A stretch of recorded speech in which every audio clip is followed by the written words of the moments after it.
Yes. It's the same thing with this, with these Bronte girls. Like, these Brontes are kind of weird. I'm like, they're also freaking smoking hot, though. You're like trying so hard to make these girls look ugly. You're trying really hard. You're like, her hair's just like sort of like in her face all the time. I'm like, yeah, and it's sexy because she's a sexy person. Yes. Like, there's nothing we can do about that.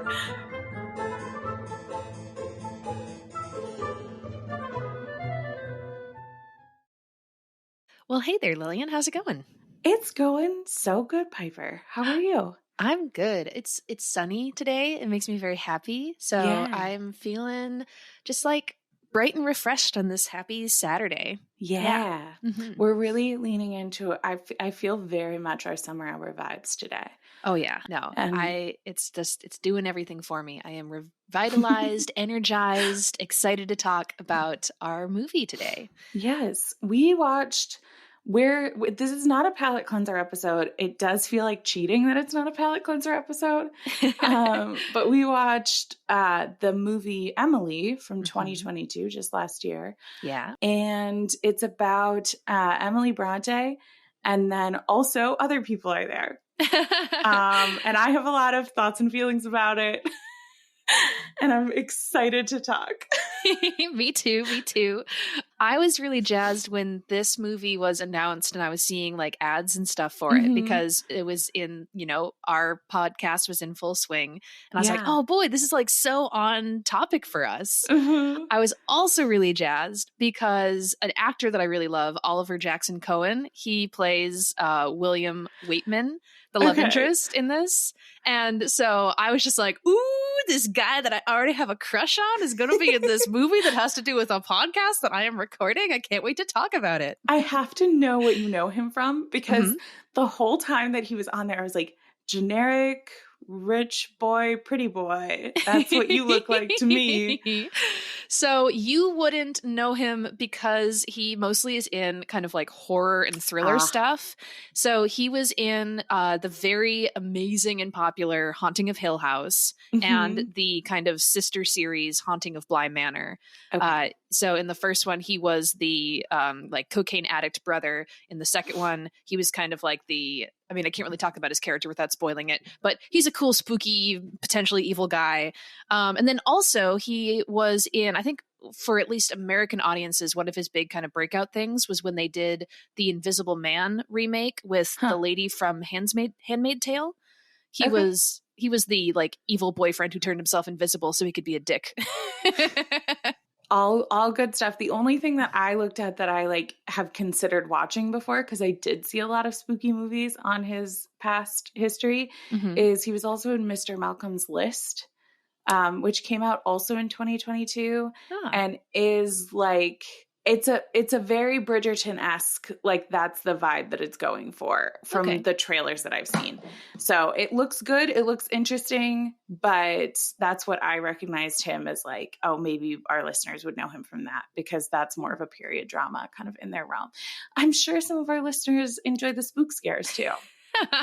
Which, speaking of, when I was watching this movie, there were a couple of scenes where I'm like, ooh, Lillian's going to hate that. I watched it during the day with a dog. But I'm excited to get into all those spooky details. Do we want to do general vibes or should we just dive right in? I have one general vibe note that I wrote down that I have to share because it reminded me of another Airbuds reference. So this is about to get very self-referential, and I'm sorry about that, guys.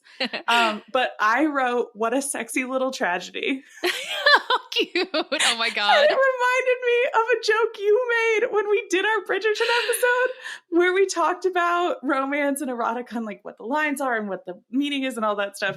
And you said, nobody writes tragic erotica. And that's just not true. It's an erotic tragedy. It is an erotic tragedy. I just have to share this note now that I'm like, wow, this is kind of the story of a girl who's depressed, but then she gets a boyfriend and has lots of sex and she feels better for a little while. Yep, that is for sure what this, we don't need to do a summary. That's what this movie was. That's the story. If you have sex with a guy you like, so maybe funny. your depression will be cured until he decides, oh, I'm over it. Incredible. Oh my gosh. Let's get started talking about it for realsies, because I think we both agree roughly what this is. I have a sneaking suspicion that you liked this more than I did. I did like it. I don't know if it's a movie that I would like throw on all the time, but I would definitely watch this again. I liked visually, I thought it was really pretty. I liked that it was kind of spooky and sad, but it never got like too sad for me. Yeah. So and I feel like it does a really great job of kind of having a lot of, as sad as the story is, there's also a lot of moments, especially in the beginning and the ending, that are very inspiring when it comes to like, oh, this is, for a writer, if you're like, oh, I want to, be inspired to write in a dramatic, epic way, these girls like blowing out their candles and opening the window and listening to nature and then writing a novel that becomes the world's greatest classic. I'm like, dude, that's inspiring. I love that shit. I also really enjoyed that. And I tried very hard to remind myself, like, this is a dramatized fictional thing. Yes. This is not Lillian's Correct All the Facts episode. It is. I'm sure we'll get way into that. But I think what I realized when I was about 20 minutes into it, a lot of the liberties they took were obviously to make it a more interesting story to tell. I think it was really good that it was named Emily so that you knew that it was really about her, because they did really do a disservice to her sister's stories in order to service her stories. Yes. So like just some basic facts. Because I don't want to like be a bummer the whole time and be nitpicking at everything we say. First of all, the first fact that I found interesting is at one point in a fight, Charlotte tells Emily that the town calls her the strange one. They did. That's nice. Real. I love that. She's kind of spooky. the big thing that like because I saw this interview that a historian from the parsonage did with a newspaper about this movie where they asked some big questions about it. Which one of our listeners works at the parsonage? Hello. Cool. We're so happy you listen to us. Hi, That's parsonage sort of wild friend. to me. So the thing that she said is like, all of the Bronte sisters were sort of odd and gloomy. Like the way they set up this movie is that Emily is really odd and gloomy. Anne's just sort of like sweet. And Charlotte's like the real intense older sister who's always like, be less weird. And I'm like, Charlotte, you were so weird. She's a super weirdo. You're so weird. Like that's the thing is like the three of you were weird together and that was your whole jam. And she did like, I think Emily... The quote from the article that I really liked was she described Charlotte and Anne as being shy and Emily as being reserved, making the distinction that shy people would please everyone if they could, whereas reserved people don't really care about the impression they make on others. Interesting. And I actually really enjoyed, I don't know that that's how I would define the difference between shy and reserved, but I find that to be an interesting descriptor in the difference between Emily and her sisters. Yeah. And I think this captured that to an extent. And I thought that was really interesting. The really big thing that bothered me, I think I would have enjoyed this a lot more if it had been called Charlotte and everything was in service of Charlotte's story, because she's obviously my favorite. But it truly, like, I was so caught up. I couldn't enjoy the inspirational scene at the end with Charlotte because I was thinking about the fact that Jane Eyre comes out 3 months before Wuthering Heights. It came out in October 1847. Wuthering Heights came out in December 1847. It came out first and was better received. And people like, and they also kept it a secret for so long. Oh my gosh. I think clearly, like, just watching this film, it's obvious that the person who wrote it, and because I think it was written and directed by the same person, they clearly looked at the Bronte sisters and they're like, Emily's my favorite. I'm going to write a moody protagonist, like, not like other girls' story where she gets like to go have sex and be wild in the moors and all this stuff. So this is his love letter to Emily. So yes. Yeah. And I will also say, I do think if we were doing this podcast about Wuthering Heights and we were as obsessed with it as we are Jane Eyre, I'm sure we would enjoy it more. Like, I would love to watch like a sister movie to this that's called Charlotte that does the exact same thing, but instead it's us watching her have a love affair with this professor who's also, she's a governess for and all that stuff. Like, I would watch the crap out of that. Hell yeah, man. So I'm sure this is that. Like, if you love Wuthering Heights, which we are going to watch, this is that. Like, this is that movie for those people. And I'm so happy for you. And it's just not that movie for me. And so I am going to nitpick just a scotch. But there are things I really liked about it. Yeah. After this was done, I literally looked up. I was like, I kind of really want to watch a Wuthering Heights right now. And I want to like order this book and read it, which are both things that are on our to-do list for the podcast anyway. I didn't end up watching one, but now I'm very excited to. So yes, we have it.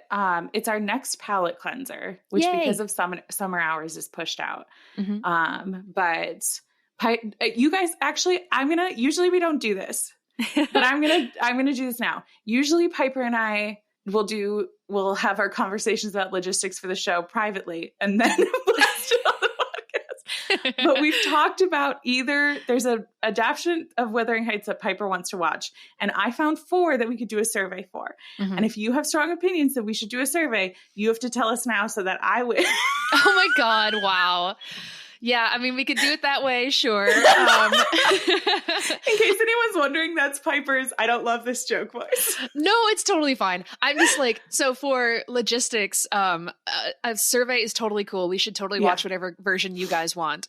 I imagine one of the versions that you're going to put into that survey, I know it has Timothy Dalton as the lead. And I'm just saying, and this is maybe going to shock people, that is not the one I want to watch first, because otherwise it'll set me off on a whole new path, and then I'll be like, great, now I'm obsessed with this, and now we're doing a whole podcast about Wuthering Heights, except there's not as many adaptations. And I just want to give other Rochesters a chance, because Timothy is just going to steal my heart again. So I want to see the Ralph Fiennes one from the 90s. It's got that one's on the list of the 4 that I had picked that were listed as good. So. Cool. Rad. I read when I got excited about the story after watching Emily, I looked up the like synopsis, because I'm like, I kind of think I know what this is about. I didn't. This story probably will be a little harder for me to fall in love with, because it does a thing that I'm not a fan of. One tiny second, and I might just take my headphones off so you can tell our listeners this. I have avoided Wuthering Heights spoilers, so you can have my freshest, hottest takes on the podcast. Okay, so then, yeah, I don't know. Let me take my headphones off, and you can tell our listeners. Sounds good. It's the kind of trope where like a sibling falls in love with the other sibling, but the sibling is adopted.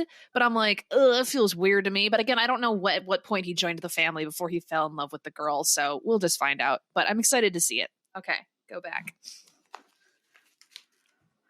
Okay, I truly didn't listen to that. Awesome. Because lots of times I'll listen to podcasts and I'll be like, that's just a bit. They're totally listening. I didn't. No, she didn't. I had to signal her to come back in.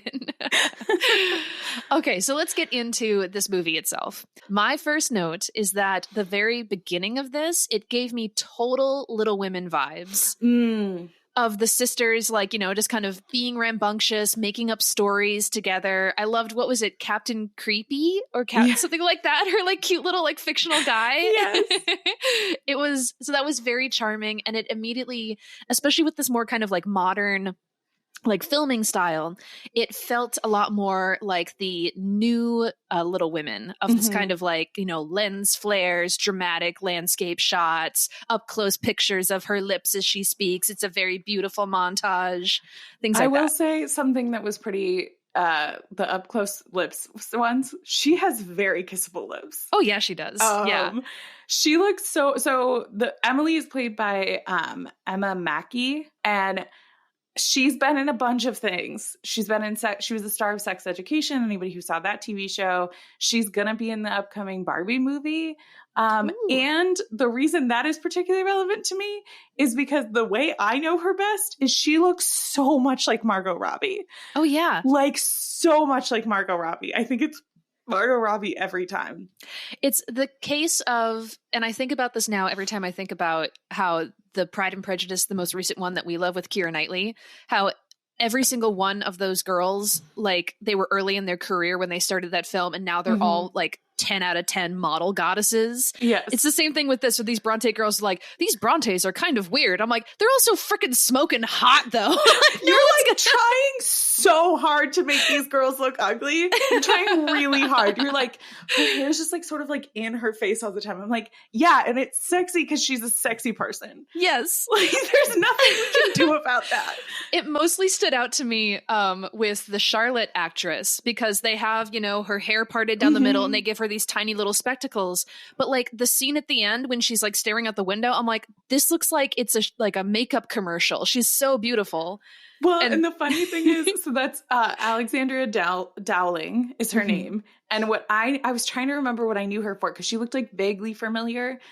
So I did a little deeper dive into her IMDb. She was in Game of Thrones. Oh. Does that trigger anything for you? Because I had to look up her character to remember who she was. I can't picture it. Who was she? So her name is Rosalind Frey. And she was the one... Game of Thrones spoilers for anyone out there.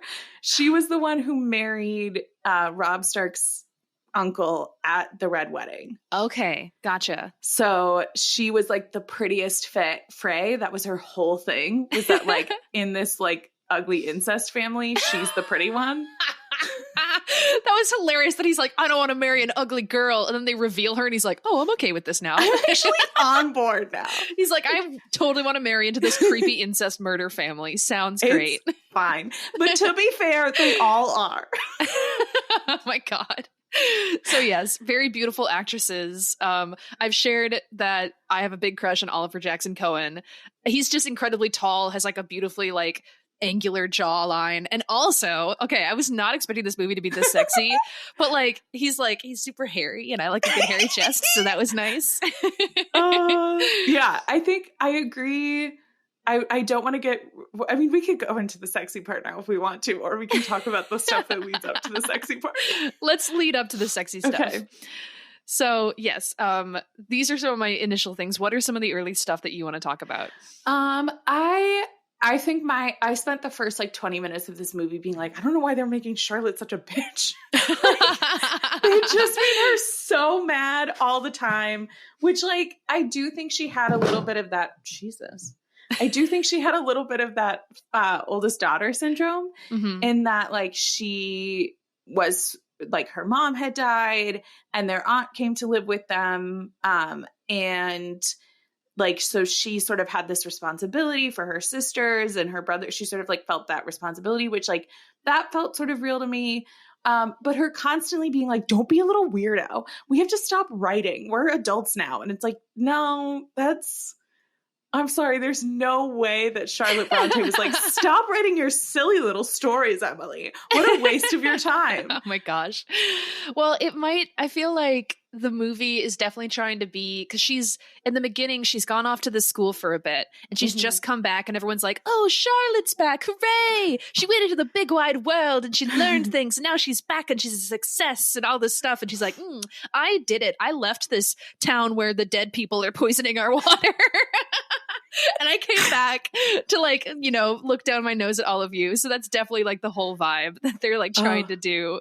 They do that. And then I will say they also did a good job of like giving Branwell that classic how addicts get away with things for so long personality, where he's just sort of like charming and fun. And you kind of just believe that it's going to be fine because he thinks it's going to be fine. And then like you close the door for 3 seconds and he's real depressed. And he's like, you know what would be great? Some drugs.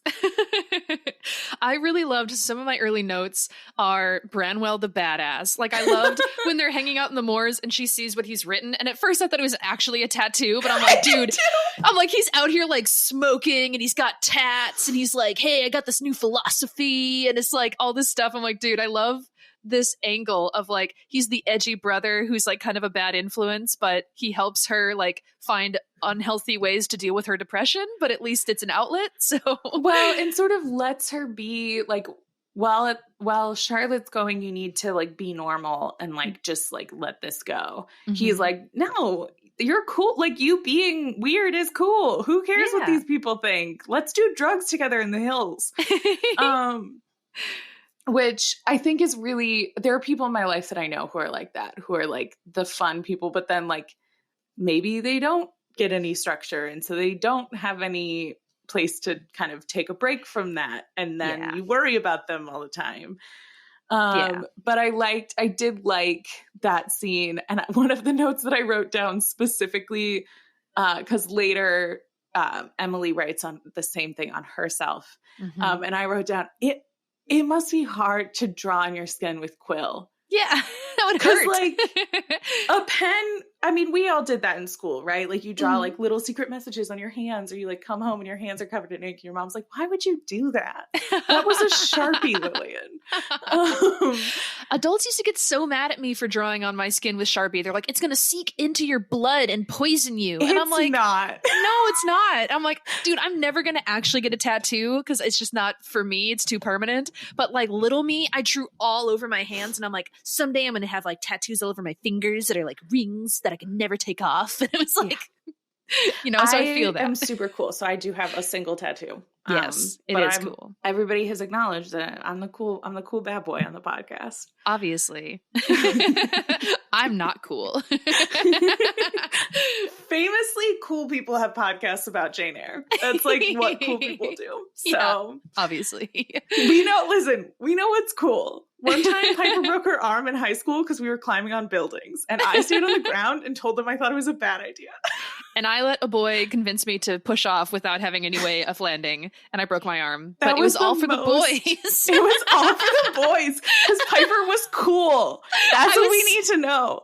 Nothing cooler than me crying and being like, someone call my dad. It was cool right up until then. It was cool until we had to get Maya's mom to come pick you and your bike up.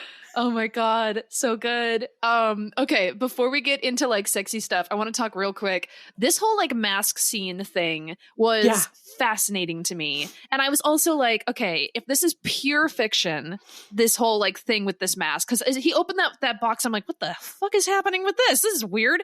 And then like, you know, the adults leave. And I do really love how they handled some of the transitions in this, where at first William is like, no, we can't play this game. I am a holy man. And then it like does a little like kind of fade out, fade in, and now he's drunk and he's like, let's play the game though. Wouldn't that be great? That was a transition they used a lot, which mixed in with the fact that a lot of these scenes are really like light-wise dark. They did a good job of like making it more realistic to what the light situation would actually be, which was hard for Lillian because she was watching it during the day in a well-lit room, and some of it I couldn't even see. I really liked how they did that transition, and I liked how it went from like, no, I'm a man of God and I simply can't. And then he was like, let's do it. And that's totally how his relationship with Emily went too, where he's like, oh, we have to stop kissing all the time.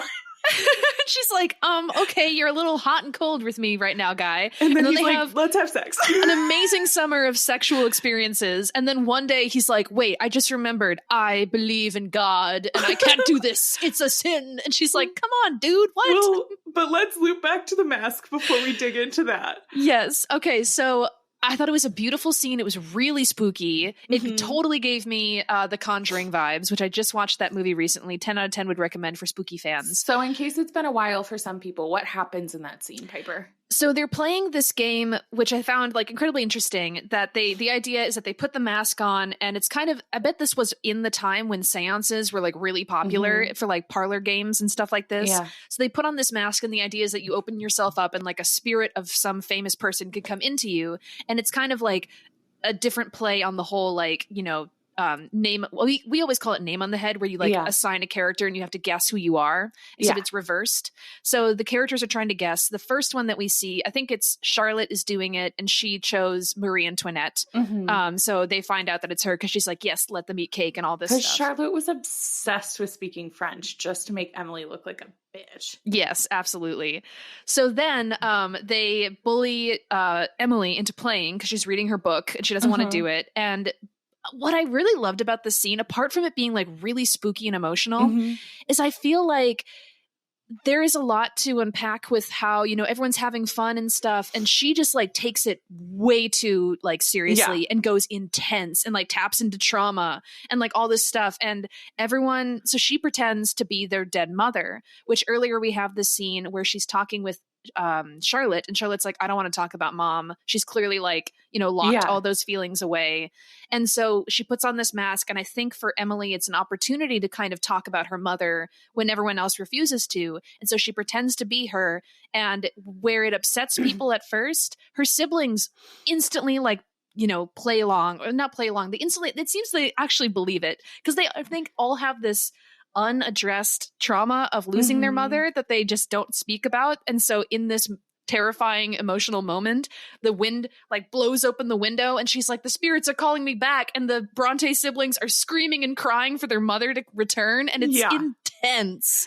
I really liked what it felt like to me was that moment of like, you're playing this game, it gets later in like it's already late in the night when you start to play the game, and then you start doing something that's like a little spooky, and at the first you're like, I don't even believe in ghosts, and then you start doing it more and more and you're like, but it would be kind of cool if a ghost was real, and then you do it more and more and you're like, it would be cool if a ghost came in here, and then but that's just like a seed that you're planting in your own head. And then what Emily did, which felt to me, I'm sure you've done this because I know you. I'm sure you've done this. And I hope our listeners have too, because otherwise this is going to sound weird. But have you ever, like, you've done that thing where like you're kind of feeling in a dramatic mood, so you listen to like a really sad song and you start singing along to it as if you're acting it, and you're like getting really into it, and you like are trying to make yourself like cry for the emotions of the song, but then you start to like actually be sad for real, and you start to actually cry for real because the song is sad and life is sad, and maybe this is like, then it starts to become like more of a cathartic, almost dramatic, but you sort of feel it's real, like part of you feels it's real. Like that's how it felt like all the Bronte siblings were in that moment, where it's like Emily started with this challenge of like, she was refusing to do it, and then everybody was trying to get her to do it, except for Charlotte was saying she wouldn't be good, like she doesn't want to do it, don't make her do it, she wouldn't be good at it. And you just watch Emily go, oh, I wouldn't be good at it? I'm going to convince you for real that our dead mom is here. Yeah. And then she takes it too far, but you can kind of tell like a part of everyone in that room kind of believes it. Yeah, totally. And I think it's really interesting because the way that William kind of chastises her afterwards, because I feel like he is like afraid to believe that it's real, but it's like it's kind of staring him in the face, and it's very intense, and it's like, how do we interpret what's going on right now? But he is like trying to like kind of gain control over, and he's like, you shouldn't have done that, you shouldn't have upset them in this way. And then their dad comes in, who's like this like ominous cloud over the house. Anytime something happens, they're like, do you want me to call your father? And they're all like, no, don't get dad, please don't get dad, he's gonna stop everything and make it scary. But the other thing that it makes me think of, because I've also feel like this is something that I've experienced, is you're at a party and you're playing Truth or Dare and everything's really fun, but then like it gets a little too real, and then suddenly someone's having an emotional breakdown and you're like, oh geez, I'm sorry, this was supposed to be a fun night and now you're sharing your trauma with us, which is good, we're here for you, but the fun is over, we're not having fun anymore. Yep. So it's like you have to keep raising the stakes every time, or it stops being fun, and then you accidentally raise the stakes where it's like, what's the worst thing that's ever happened to you? And then someone tells you that for real, and you're like, no. Oh no. Yeah.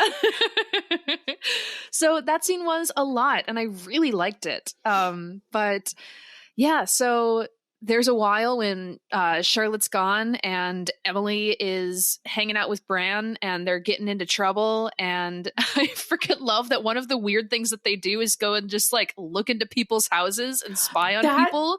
Which like, that is a specific family that he wants to go spy on. And is like, he was in love with but it was like after he worked there. And it was also supposed to be the house that Anne had been working at. Like, that's the other thing that like they cut out, which makes sense.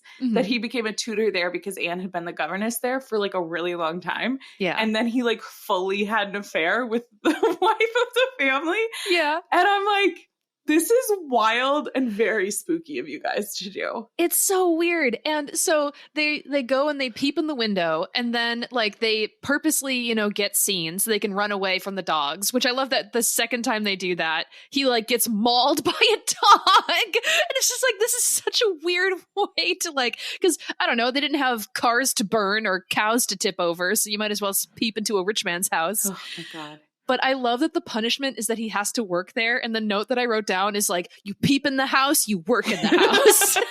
You want a job? I'm going to give you a job. Peepers, famously the best tutors. I know. It's like, this is a weirdo who your dog attacked and you want him teaching your kid. It's like, I know he was looking in because of your wife, but what if he was looking in for other bad reasons? Yeah. I mean, it's bad enough to be looking through the window at some guy's wife. So Emily has to be tutored in French by William. That's why they spend time together. There's the whole like enemies to lover thing. Yeah, totally. They at one point in the rain have to take shelter in this house, and then the kissing's on, man. They're staring at each other's lips. They go for it. He's hot and he's cold. He's yes and he's no.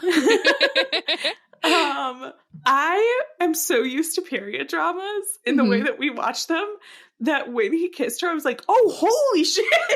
Yeah. I was like, whoa, it's scandalous enough that you guys are alone in a building with a closed door. And you're telling me that you kissed her? Yeah. The stakes felt high. Oh, dude. And they kind of do this back and forth for a little while. So speaking of Bran making moves, he literally like kisses this married woman on the neck in full public where everyone can see. And his dad goes and chastises him and all this stuff. He like gets beaten by his father many times in this movie.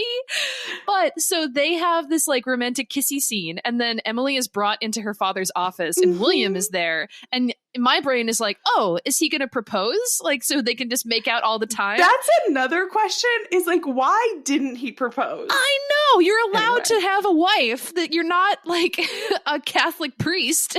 So I don't know. That was all weird. But then no, it's that he found out about Bran being naughty and gross. So he's like, I'm sending him away. I'm punishing him and all this stuff. And then she and William later, they're like, you know what? Let's start boning all the time, everywhere. And they do. They kiss over some dishes. Yeah. And then he's like, dishes. He has like 2 seconds of upsetness about it.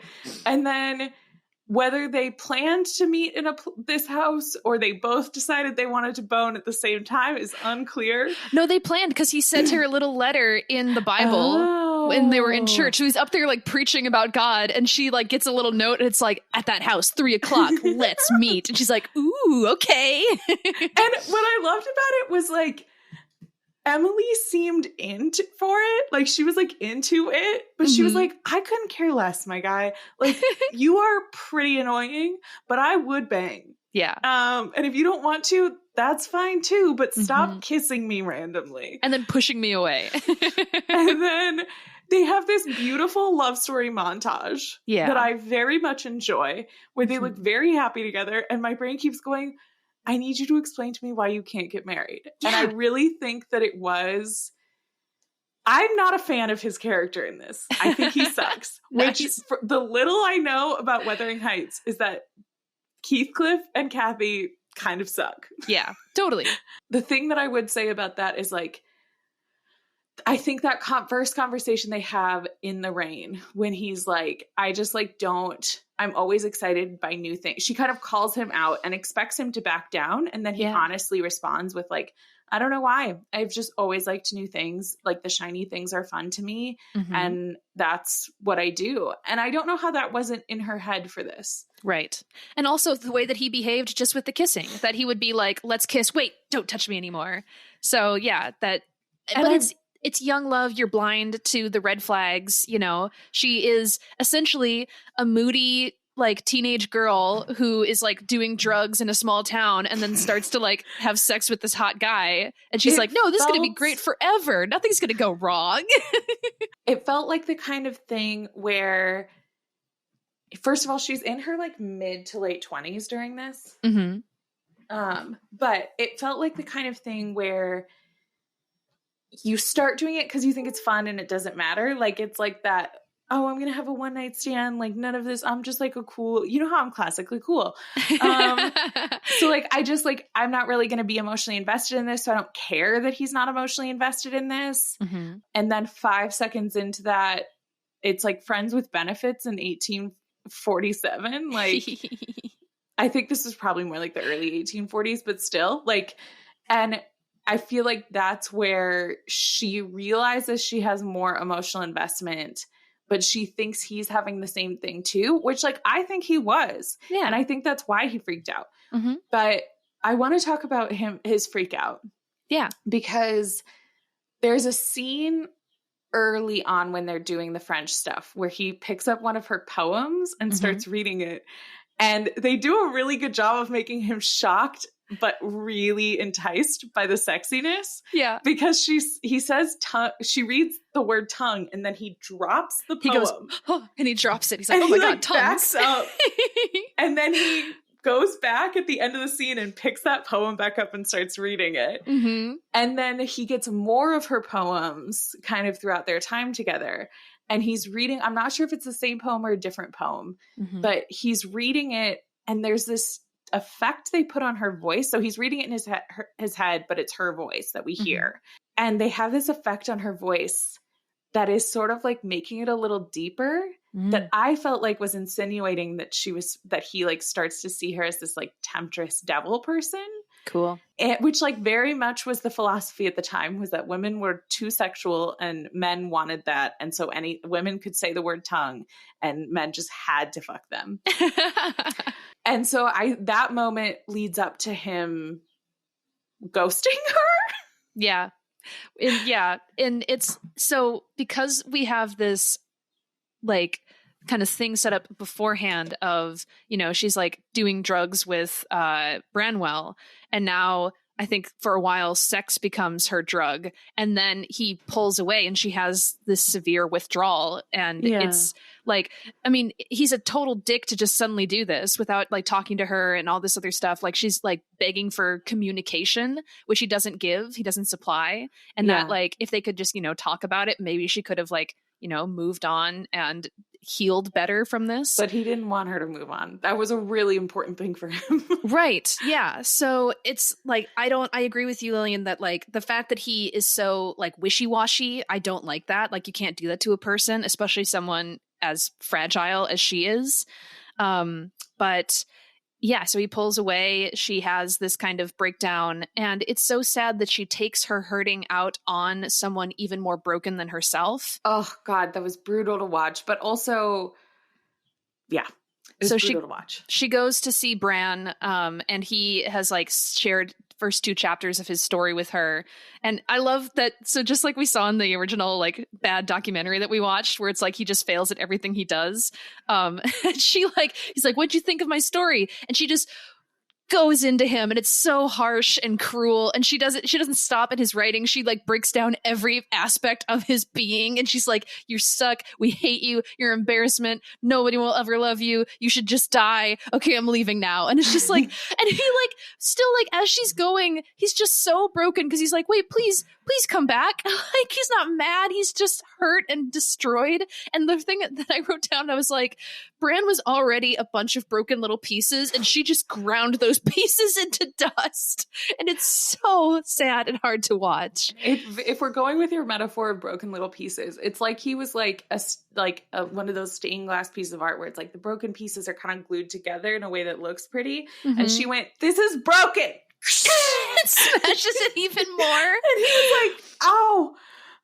But also, like, to be fair, I think it was really interesting to juxtapose those two people next to each other, because it really shows how different the expectations for a man and a woman are, because it wasn't until he was like truly publicly embarrassing the family that their dad was like, I'm embarrassed by you and you need to get your shit together.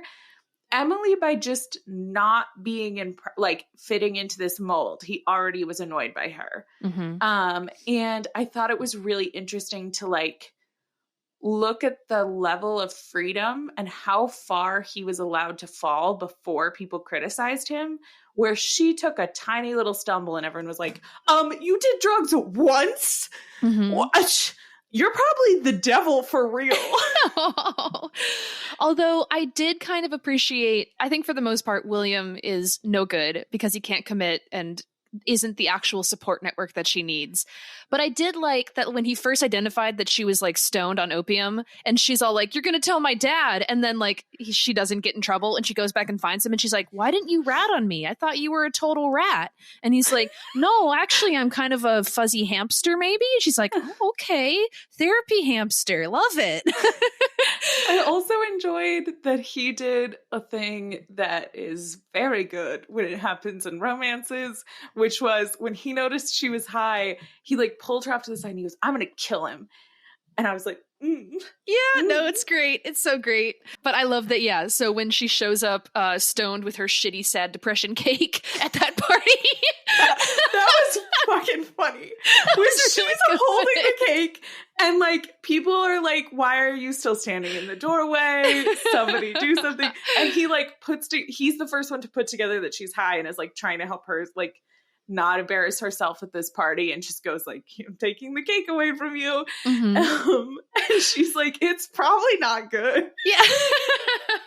Well, because I love that, like, it's Charlotte, right, who's forcing her. She's like, you have to go to this party. Yeah. You have to make a pastry. And she's like, dude, I fuck these societal demands. I'll come stoned with a shitty cake. What do you want from me? Well, and like what she doesn't want to say is like, I'm sorry, my recently ex-boyfriend who ghosted me is gonna be there. I'm not gonna be able to get it together to go. And she's like, you have to go. It's the most important thing that's ever happened to anyone is this one party. But it's also so interesting. They have this conversation and he's very much like, I don't want to talk about this. I ghosted you, remember? Like, please get the point. And she's like, no, we're talking about this right now. And I love that the way that she's able to confront him in public is by speaking French, which is like, because Charlotte, you know, I think their family kind of insisted that she like has this thing that she can do because like so many other things in their society, they're like, oh, you have to be an accomplished young woman because that'll open doors for you. And so she, you know, reluctantly learned this language, but now she's using it to like not only like speak like sexily, what's the word I'm looking for? She could like speak spicy, seductively, sexily. I'm an adult. I'm a grown woman with a almost husband. But so yeah, Piper forgets she's not married for a second. I know. But then that she can use that to then kind of like, you know, say these things to him in public, and a lot of people don't know what she's saying, which I also love that scene later on when Charlotte is like trying to force her to speak French so that she can like belittle her, but surprise, she actually learned a lot.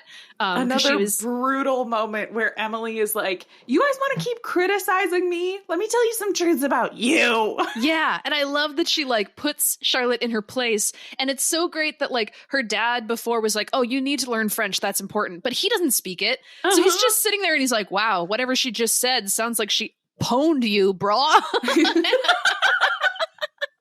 French, good job. Oh God. There's a couple other moments earlier in their courtship that I found to be like very, what's it called? Foreshadowing. That's of different things. And one of my favorites was someone said, I can't remember if it was Branwell or William, but they were talking about love and like being inspired. And they were like, it's like a gaslight has gone off in me. And I was like, she's going to get gaslit later. But both of you, both of the men she trusts in her life are going to gaslight her. The moral of the story, don't trust a man. Piper, this is an intervention. No. I said almost husband. I want a for real husband, though. Let me get legally married first and then tell me why it's a mistake. Yay! Just like in Jane Eyre. So there are a few little detail things that I want to kind of like talk about. So I thought the scene where she's talking to Bran through the clothesline, the sheet, it's so interesting, and it felt very similar to kind of the vibe of the scene with the mask earlier, where it's filmed very well. You never actually can see the other person when it's focusing on whoever is in front of the camera. So it'll flip back and forth on either side of the sheet to Bran and to Emily. And she wants to see him. And he's like, no, I can't bear to like see you like upset with me, or that you might view me differently. I can't see the disgust in your eyes, I think was the line. Yeah. And so, but he like passes her this note. It's the poem that he passes her, right? Or does she pass him a note? He passes her the chapter of his book. Yes. And then she passes him an apology poem. Yeah. And they have this cute moment and they're hugging through the sheet, and then she like goes around the sheet to actually see him, and he's just not there. And it's filmed in a way that like you could almost imagine like, was that real? Did that actually happen? But we do see him with like the poem later and all this stuff. But it's just so interesting, this kind of, first of all, like actual divide between the two of them, and the fact that they're separated in this way. But it also has kind of a magical realism feel to it. And I think they did a good job of like alluding to that gothic way that, because they're, I think this leads into sort of my biggest criticism of this movie, and I think movies like it in general, and also the way that we approach history, which is like, I think it's interesting to watch, like, how would Emily's mind work in these moments, right? Like, what would she see? How would someone who has this vivid of an imagination experience these things? And having some of those magical realism elements, those gothic elements, be like, that might not actually literally be what had happened, but it's how she experienced that moment of like, he vanished almost like a ghost as she walked around that sheet. Yeah.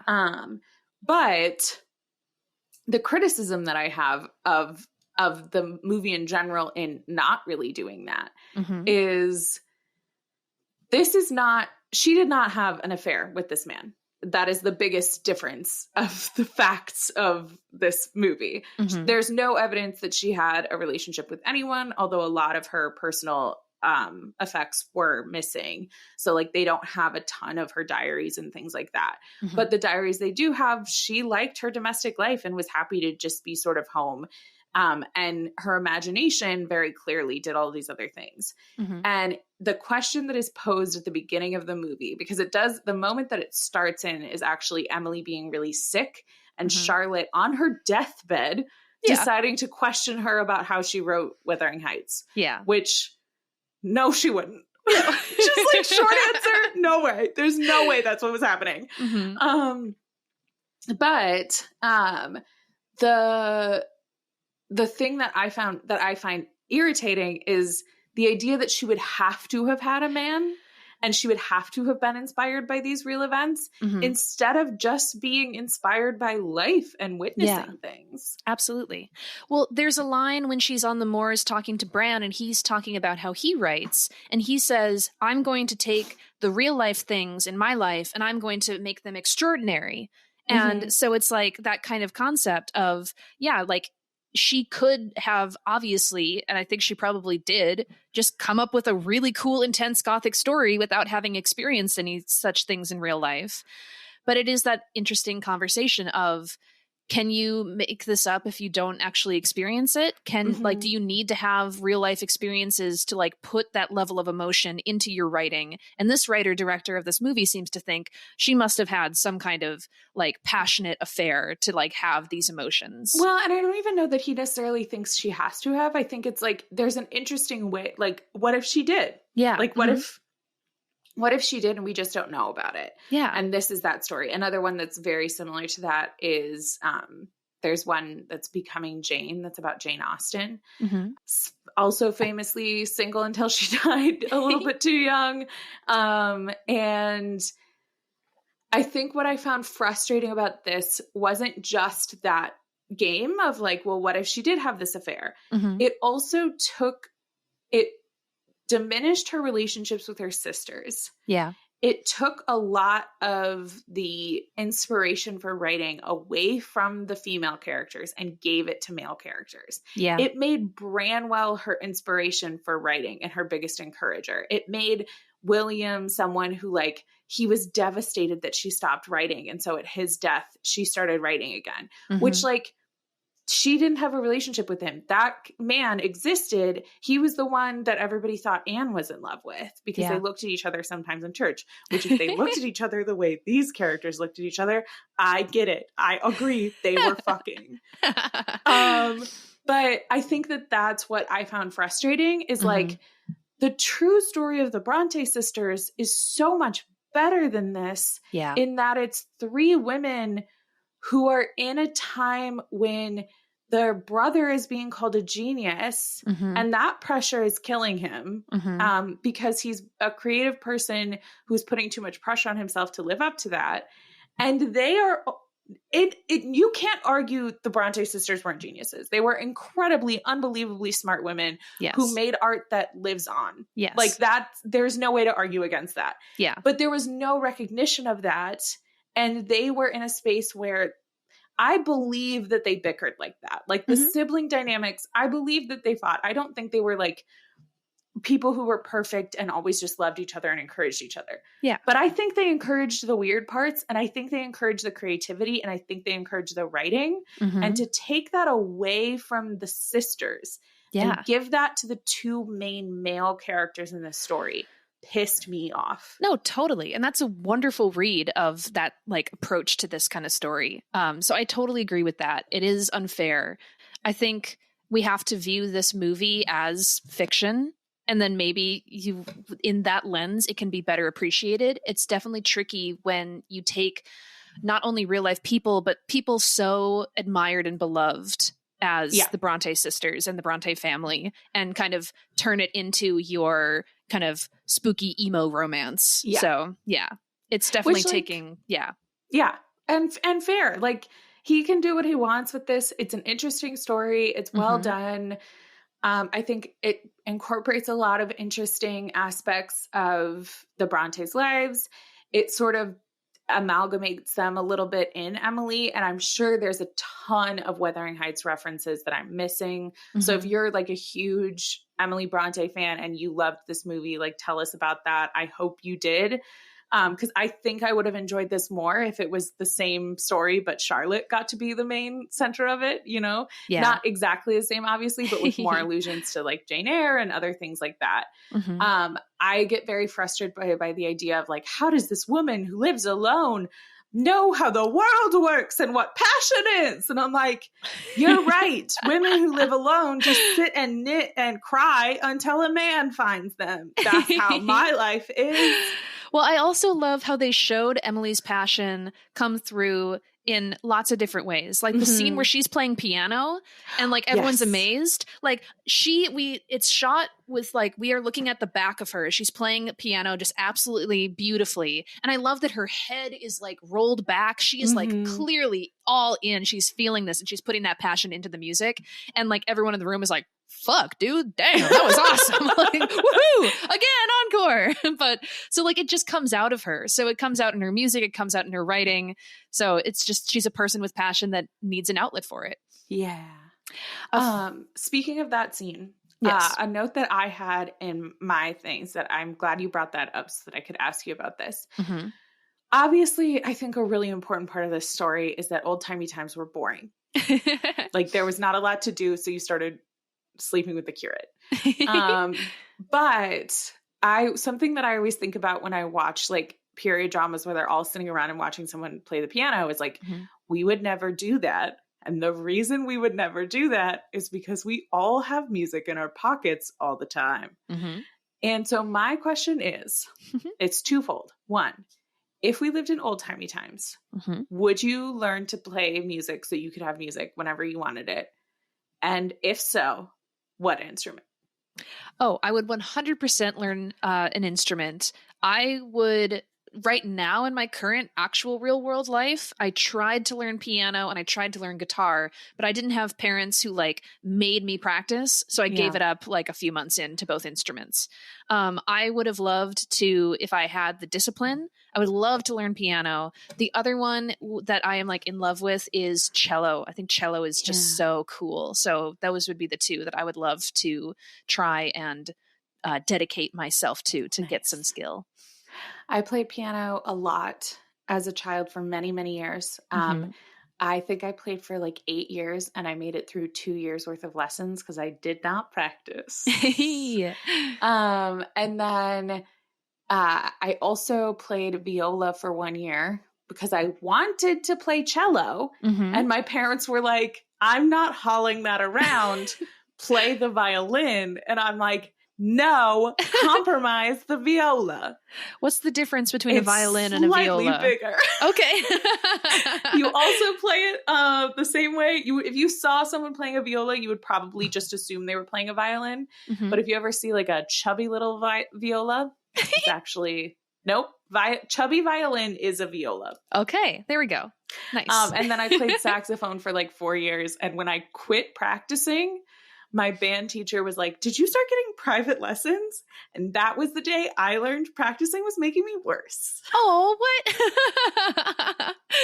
what? So with 6 years of piano, you feel 8 with 8 years of piano, do you feel like that's something that's kind of locked away in your inner memory? If you sat down at a piano, could you put out one little song? I could put out one little song. I have played you this one little song. Because every time I see a piano, I play my one little song. Cool. But I feel like I have the seeds of it. So if I decided as an adult I wanted to actually learn how to do it, I could. Yeah. But this is so important. I was never good at playing piano.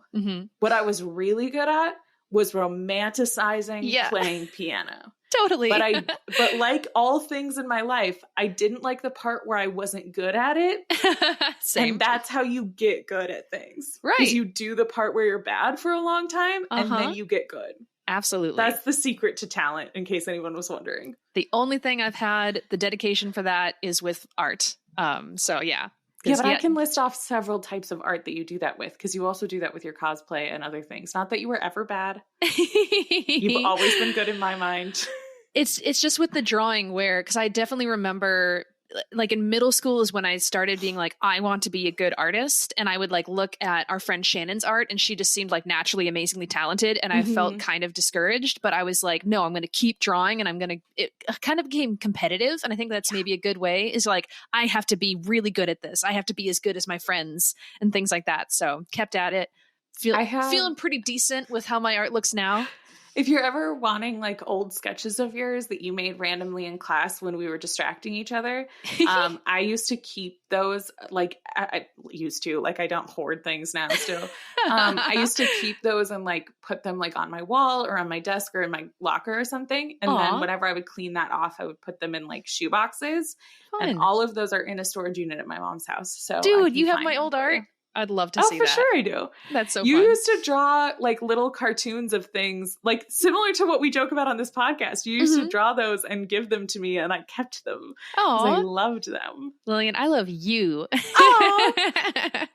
So is there anything? Oh, yep, go ahead. Yeah, couple little things I just want to touch on because I thought they were really cool. So after the fiasco with the mask party, she buries that mask in the yard. After she has this tragic breakup, she digs up the mask and we have this moment where she like puts it on while looking in the mirror, and then she for a while is literally like this kind of, she's locked away her true identity. She kind of feels like a robot. She doesn't look people in the eye. And there's a moment when she's like leaving and her ex-boyfriend is there and he's like, hey, everything seems kind of bad. Are you all right? And she's like, I am fine. I am going up to sleep. I will never write again. He's like, fucking what? Wait, what? Hang on. And she's like, goodbye forever. And like walks up the floor. You know, it's all very spooky and weird. So I kind of liked that whole like taking that very literally. It's that like robotic, pleasant tone that women are expected to give that most men would miss. Like nobody else comments on the fact that Emily's being weird. Yeah. And only the guy who's in love with her is like, uh-oh, she's broken. Right. Which I do appreciate. Like he's not 100% a villain or 100% a good guy. He's a flawed, complicated person. But I loved that where he first pushed her away to be like, this is sinful. Like we shouldn't be doing this. But then when he sees what she looks like when she is this kind of like how society thinks she should be, he's like, oh my God, her candle is snuffed out. This is awful. Like there's an empty space and you need to fill it again. Like I didn't mean to make you turn everything off. I'm sorry. So there's remorse there.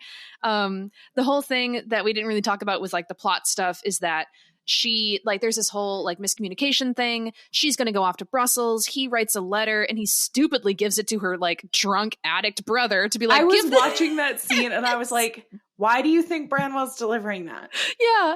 No, so he's like, hey, can you give this very important letter to your sister? And out of spite, because he's just been hurt by both of them, he's like, I didn't give it to her. Ha ha ha. I don't think it was out of spite. Yeah, you think he just got like drunk and wasted and... No, I think because he pulls it out of his pocket when they're talking once he gets home, and he's like, Charlotte comes in and is like, you need to leave if you're gonna get home, and he goes, Dad said I could stay because I'm the golden boy.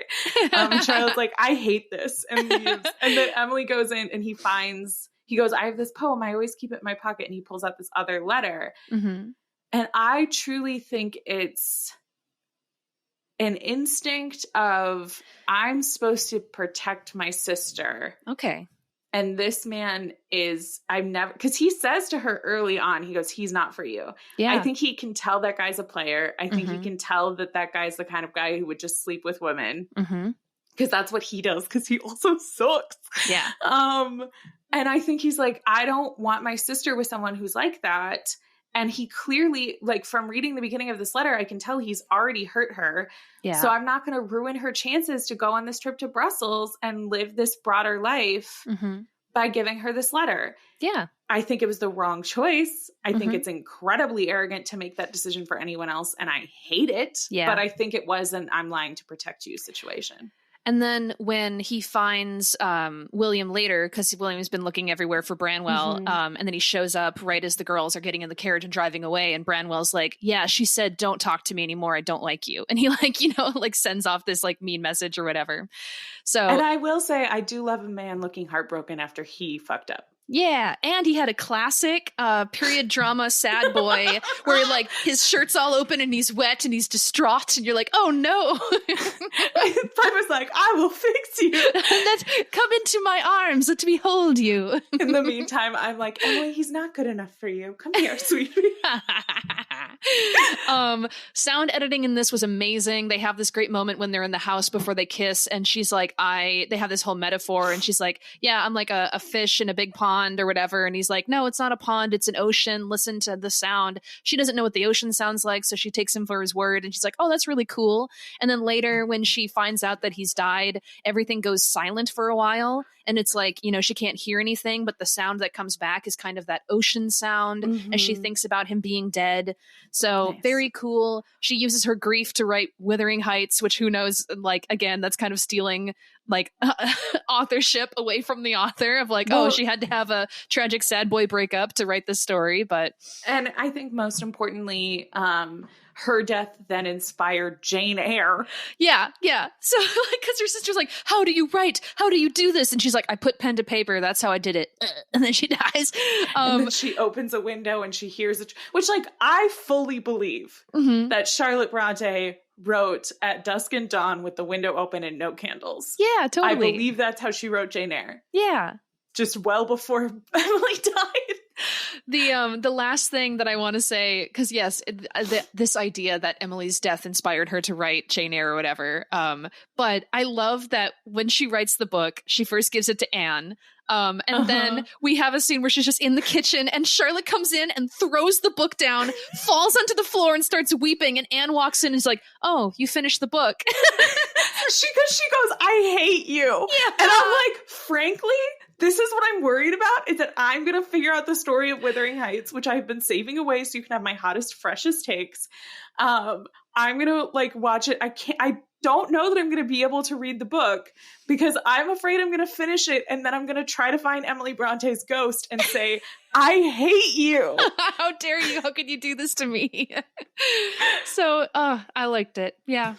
Those are my last thoughts. I enjoyed it. I think I am doing a classic Air Buds thing where I'm upping my score because of our conversation. Because I think I'm balancing out how good I think the movie is with how much I liked it. Yeah. I do think there is a certain level, if you're going to claim something as semi-autobiographic, that it should be representative of that person's life. And I think that I am mad that they stole away some of the ownership that these women had over their stories. Absolutely. No, and I appreciate that insight. I wasn't really coming at it from that perspective. So you can always expect me to be an angry feminist, Piper. That's what I'm here for. You know, we have this beautiful balance, right? Piper's like, an erotic tragedy. I'm like, ooh, sad boys and smooches. And Lillian's like, but let's talk about the patriarchy real quick. Just very quickly, I would love to dismantle the patriarchy if we could. Love it. Should I give my score first, or do you want to do yours? I have mine. Do you have yours? Yes. Okay, then you go. Okay, I'm going to give this an 8 out of 10 quills. Nice. Yeah. I'm giving mine 7 out of 10 Charlottes. Nice. In protest of Emily's. I love it. Yep. I'm writing Emily's movie on a scale of Charlotte's, and I'm sure she'd be fine with that. Amazing. Was yours originally a 6 or something? Or? It was originally a 6. Gotcha. Cool. I originally, I almost felt at the moments I was coming in a lot lower than that, but it genuinely was 20 minutes into the movie where I was like, if you keep getting mad about their portrayal of Charlotte, you're going to hate this movie. You have to let that go and move on. By the way, I forgot to mention this. One of the funniest things for me. So in the heartbreaking scene that it is, when she like totally smashes Bran to bits in his little office working at the train station, they show the ugly portrait painting of the sisters. Like it's there in his office, and it's first in the background, but they like full on do a shot of it. And I'm like, oh my God, because Bran's a bad artist. Is he the one who drew that horrible painting of them? That was so great. That's amazing. Oh, and the dad looked creepily like his portrait. Yeah. The guy who played the dad and the way they did his hair and everything looked spooky like the portrait of Patrick Bronte. Anyway. Also, do you know, I don't know if all of it was filmed at the actual house where they grew up, but at least that kind of main hall with the stairs and the mirror, I remember that from the Bad documentary that we saw. So at least some of it was filmed in the house. I feel like there's a lot more buildings around it now. Yeah. So I have no idea. I think there were some interior shots that were the place. Our friend who works at the patronage, please confirm or deny. Thank you. Yeah, please. Yeah. Thank you. If you're someone else and you know the answer, keep that to yourself. We only want it from the original source. We're not talking to you right now. Speaking of people we're not talking about right now, I have had multiple people since this movie has come out, reach out to us and ask us to watch this movie. I looked for your names. I could not find the first people. And so I'm not thanking anyone specifically, but to everyone who sent this and suggested it, thank you so much. If you have things that you want us to watch, there is a page on our website called Adaptions Watch, and you can go see all the stuff that we've already done and the things we've already read. But you can still submit suggestions, and I'm always surprised by people who are like, well, you for sure know about this, but you've seen this, right? And I'm like, no, that's a cool secret that now I know because of you. Yeah. So if you have something that you're like, well, I'm not going to send this to them because they definitely already know exists. Maybe we do. Maybe we don't. We don't know everything, guys, as is evident by just listening to us. If you listen to the podcast, that's very clear. We know some things. I can safely say. At least, no, we both do this. We do the thing that every successful person does, where you walk into a room and you just pretend like you know what you're doing. So that's how you make it. Why do you think we became fancy businesswomen? Because we walk into a lot of rooms and be like, I'm actually in charge here. And eventually people go, I don't know, she's pretty confident. Maybe she's in charge. And I'm like, I learned it from men. Anyway. Yeah. Oh my God. So yes, if you want to send us your suggestions, we are Airbuds on all social platforms. Our email is airbuds@gmail.com. We would love to hear from you. If you have grievances, the Kmart parking lot is always open. There's a bum in the corner, but don't mind him. He's nice. And if you give him $7, every Kmart parking lot in the world, if you give them exactly $7 and say, I would like to talk to Lillian, they'll get messages to me. Yeah. Any people who are experiencing homelessness know how to contact me. Yeah. And that's real, and not a way to try to get you to just give money to people. If you want to give money to us, because that guy will keep the $7 for himself. He needs it. But if you want to give money to us, we have a Patreon, $3, 5, 8. Yes? Nope. Million? Nope. 3, 8, 15. Rad. We'll accept any of those options if you care to give them to us to help us continue to make wonderful content for all of you. And we are going to be putting extra stuff up because we're doing summer hours, which Piper has an exciting thing that will be coming soon that she'll explain after this, because summer hours 2 weeks from now, which I'm going to get the actual date because timey-wimey, our schedule's weird. It is so that's when that's coming out. Sorry, guys. The future is weird. I believe it will be July 10th. We will have an episode out on theology. So it's something that we have talked about quite a few times, that we want to talk about that. But Piper and I'm a lapsed Catholic, and Piper is... I grew up Methodist. There we go. So we don't feel super confident in parsing the theology of Jane Eyre. So thanks to all of these people who helped us kind of get passed down to this professor, but we are going to be talking to Professor Elizabeth Jay from Oxford Brookes University, and we are going to talk through the theology of Jane Eyre from a couple of different aspects. In the conversation I had with her kind of prepping for this, she already has shared facts I'm so excited to share with you guys. Awesome. So Piper and I are going to be chatting with her and asking her all of our questions and learning from somebody who actually knows what they're talking about. Yay! Because, when we pretend to know things, sometimes there are topics where you just need an expert. So, yeah. We just thought that wading into this particular water, we wanted to approach it with real academics, where a lot of what we do is like, I don't know, I didn't like their hat. And that feels harsh to do with God. Hey, speaking of quick bonnet watch, I loved all of their bonnets. Dude. I can't believe we didn't talk about the fashion of this whole thing. Yeah. I can just feel Layla being like, what are you doing? Where's the fashion commentary?